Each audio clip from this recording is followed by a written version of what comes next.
بسم الله الرحمن الرحيم والفجر وليال عشر والشفع والوتر والليل إذا يسر هل في ذلك قسم لذي حجر ألم تر كيف فعل ربك بعاد إرم ذات العماد التي لم يخلق مثلها في البلاد وثمود الذين جابوا الصخر بالواد وفرعون ذي الأوتاد الذين طغوا في البلاد فأكثروا فيها الفساد فصب عليهم ربك سوط عذاب إن ربك لبالمرصاد فأما الإنسان إذا ما ابتلاه ربه فأكرمه ونعمه فيقول ربي أكرمن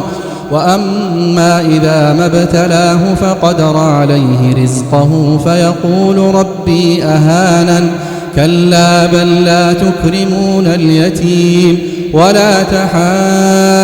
تحاضون على طعام المسكين وتأكلون التراث أكلا لما وتحبون المال حبا جما كلا إذا دكت الأرض دكا دكا وجاء ربك والملك صفا صفا وجيء يومئذ بجهنم يومئذ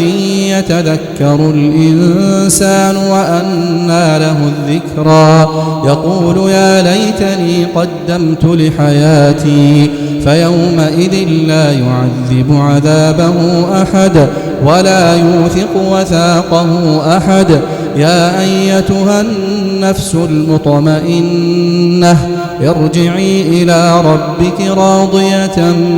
مرضية فادخلي في عبادي وادخلي جنتي.